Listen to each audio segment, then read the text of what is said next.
香港からフェリーで1時間、マカオに向かう。カジノの街として世界的に知られているマカオは、1999年まで約100年間、ポルトガルの植民地だった。そのため、中国の地方都市の雰囲気の街に、世界遺産にも指定された歴史あるポルトガル建築がたくさん残っていたり、広東料理もポルトガル料理も食べられたり、歴史を感じたり、ギャンブルに興じたり、マカオだけが持ついろんな表情を楽しめる。私は美味しいローカル料理と旧市街地に残るアジアの懐かしい風景を撮るために、いざマカオへ。マカオは他の国や都市に比べてリーズナブルな値段で豪華なホテルに泊まれる。カジノのあるホテル業が盛んなので、ホテルの選択肢は多い。今回のホテルは私の行きたい旧市街地からは少し離れていて、交通も不便だったので、ホテルやカジノを楽しむ、街歩きを楽しむなど、目的に合わせて選ぶのが良さそう。マカオは大型ですごいゴージャスな感じのホテルが多いんですが、値段はどこもかなり安い方です。このホテルも40平米1万5千円くらいで予約したんですけど、アップグレードしていただいて60平米ぐらいのリビングルーム付きの広いお部屋になりました。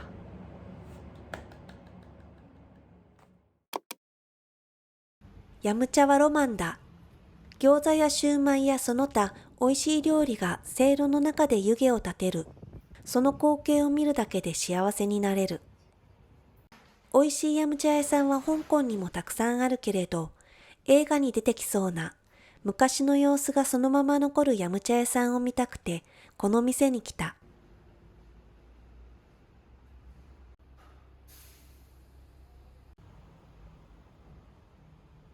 まずはお茶を選ぶ。よくわからなければ、ウーロン茶と言っておけば OK。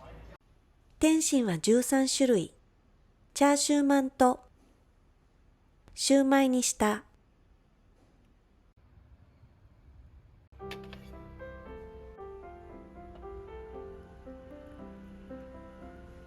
空気に透明感がある、とても気持ちいい空間。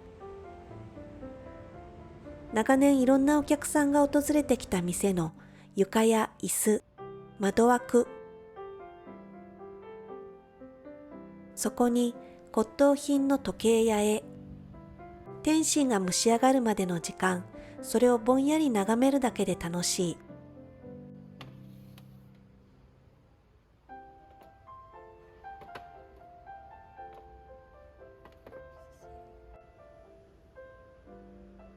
蒸したてのチャーシューマンと、シューマイ。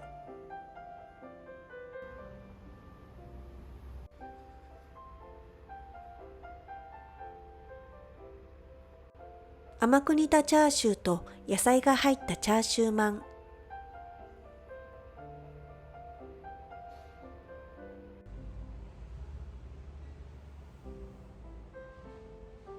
肉がしっかり詰まってむっちりした食感のシューマイ。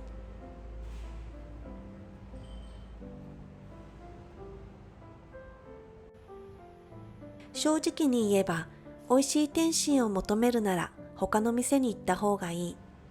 だけどこんな空間は他にない。個人的に文化財認定したいくらいの懐かしさを感じる素敵な時間だった。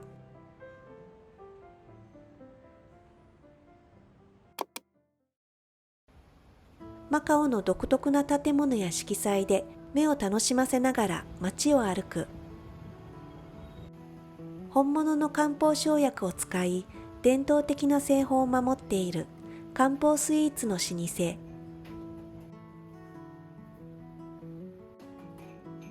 それぞれ効能を持ついろんなメニューがあるけど、今日はこの店自慢の亀ゼリーを食べに来た。亀ゼリーは亀のお腹の甲羅と20種類以上の生薬で作られていて、デトックスや美肌効果、夏バテ予防に効く香港やマカオでよく食べられる伝統スイーツだ。すごい弾力。これは亀の甲羅のゼラチン質で固まっているそう。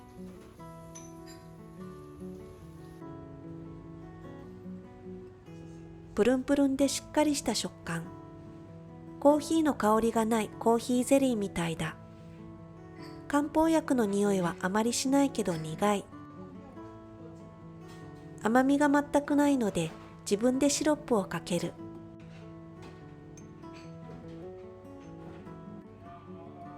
シロップが入るとすごく食べやすくなる。亀ゼリーと聞くとちょっと食べるのをためらってしまうけど、味には全然抵抗感がない。この蒸し暑い街で体の熱を取ってくれるので、食べるとなんだかすっきりするし、美容と健康にもいいから食べてよかったと思える食べ物だ。次回も食べようっと。この器が気に入ったので売ってほしいと言ってみたら、特注品なので売れないそうで残念だった。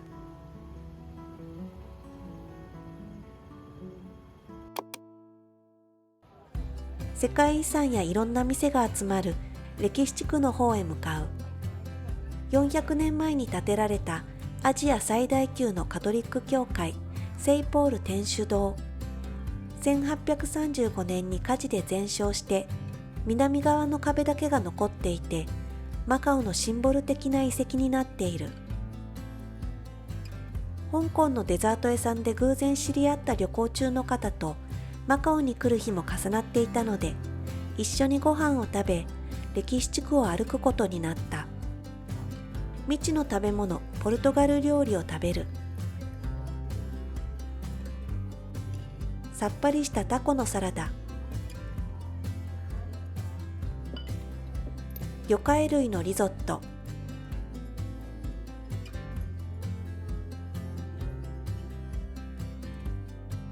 名物料理のバカリャウケーキ。干しだらのうまみとじゃがいもの滑らかな食感が美味しい揚げ物。味はいいけどかなり値が張るのに驚いた。よかった。歴史地区には20以上の歴史的価値のある建築や広場があって、ぶらぶら散歩しながら一気にそれらを見られる。淡いパステルカラーのポルトガル建築、中華風建築、見どころや絵になる風景が多くて、とても充実した街歩きができる。マカオの美味しいものも味見させてもらった。チキンを買ってしまったので間違って。これにオプショナルで卵とかも挟めるみたいなんですけど、なんかソースとか全然ないんですね。本当にパンとバターとチキン、唐揚げですねこれ。そうだね。へえ。もうこれちょっと一個つまんでください。おいしい。美味しい。あ、よかった。鶏柔らかい。柔らかい？よかった。かなりがっつり味。すごい有名店のものをいろいろ。癒される。多多分コーヒーと濃い紅茶の味がすると思う。香港はミルクティーがめちゃめちゃ濃いからね。あ、でも両方の味するけど美味しい。なんかちゃんとこう調和されてる。マカオ一の有名店で行列して買ったマカオ名物エッグタルトまで。有名な。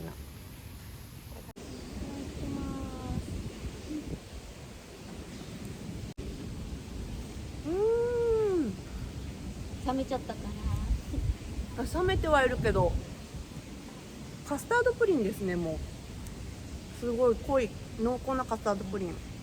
はあ。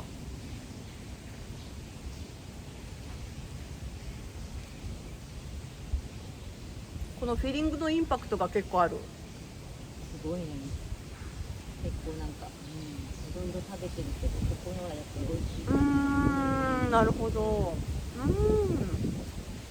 れは美味しい。1回に出来たてだったら2つ3つは食べられる。美味しい。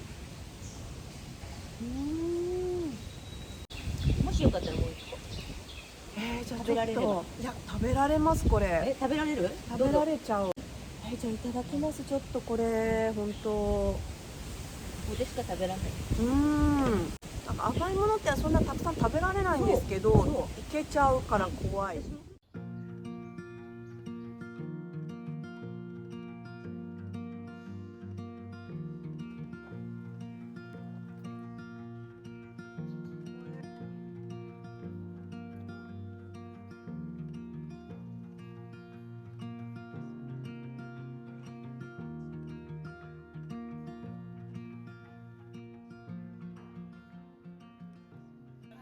歴史地区の出発点になっているマカオ最古の寺院、マカク廟までたどり着いた。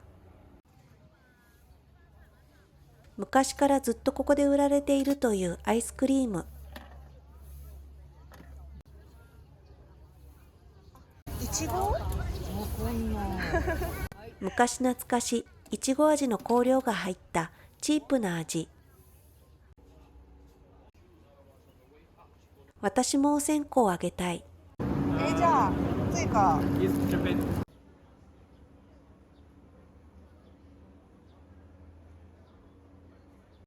このハスの花ろうそくが可愛かったので購入。ビルの入り口や看板には中国語とポルトガル語が併記されていて、この中国にいるような、どこか別の異国にいるような街を歩き回っていたら、さすがにくたびれて晩ご飯を食べることにした。疲れた時は麺に限る。麺、おかゆ、おかずまでいろいろあるけど、とにかくワンタン麺。マカオビール、聖ポール天主堂の絵がかわいい。適度なコクと重さはあるけど、苦みが少なくておいしい。旅の最後の晩餐はやっぱりエビワンタン麺。ここは白濁スープだ。香港で食べたのよりまろやかであっさりめのスープ。大粒のエビワンタンは帰る前にもう一度食べておきたかった。一個で口中がエビでいっぱいになる大きさ。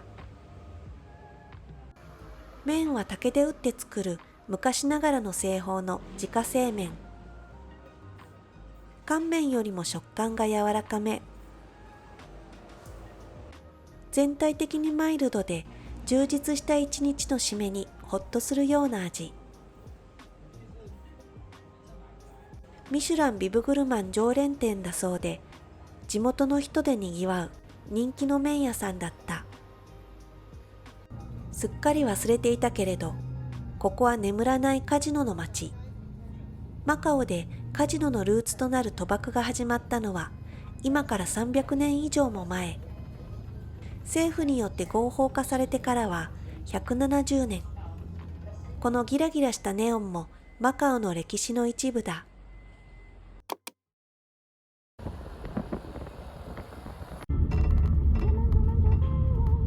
伝統スタイルの老舗カフェで朝ごはんを食べる。焼きたてのパンを中心にコーヒーや紅茶、インスタント麺など気軽に食べられるカフェ。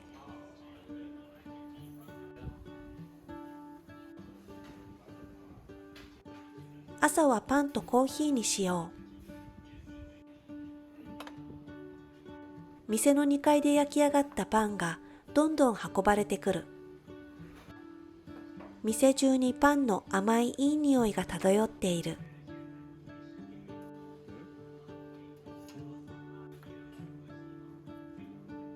パンは店先の長年使われているショーケースに並べられて、パンだけを買いに来るお客さんもたくさんいる。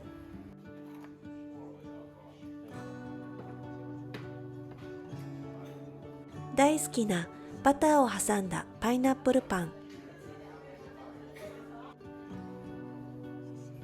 チャーシュー卵サンド。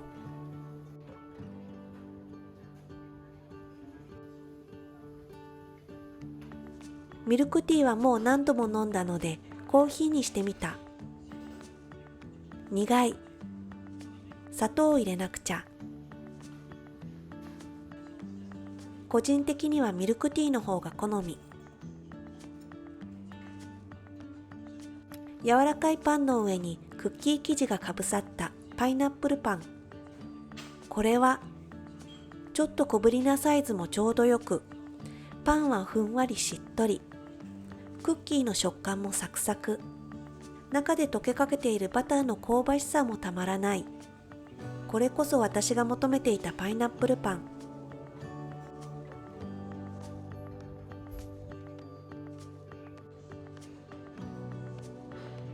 これもすごい。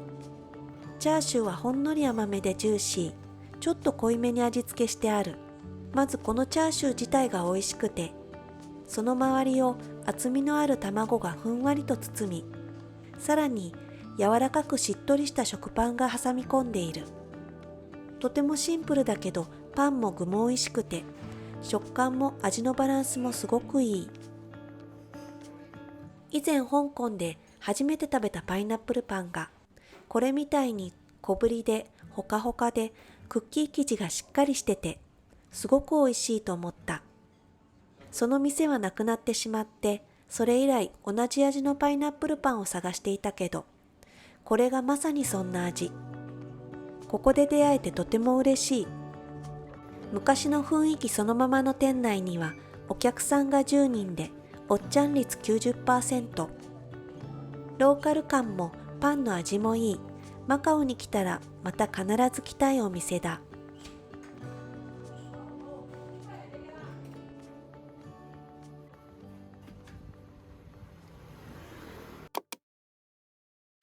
朝ごはんでもう一軒。聖ポール天主堂近くのお寺の前にある屋台のおかゆ屋さん。やっぱり定番の豚肉ピータンがゆ。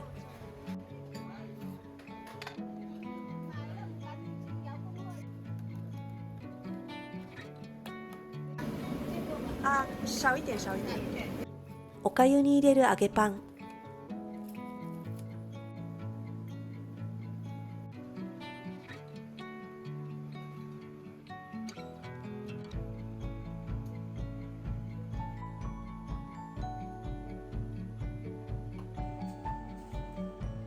一口目ですぐ味がわかるほど、味は結構濃いめ。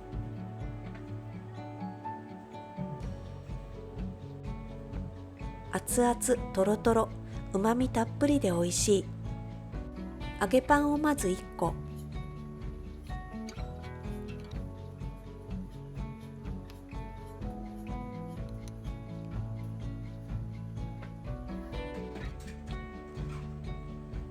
美味しい。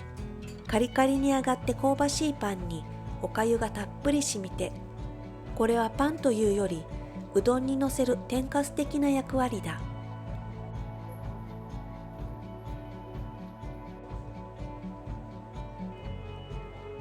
味が濃いと思ったけど、食べているうちに口に馴染んで癖になる味だ。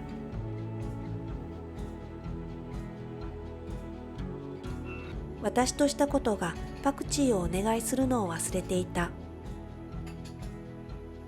道端の屋台だけど常連のお客さんがどんどん買いに来る人気のお店。朝の街を少し散歩してマカオの街に別れを惜しむ。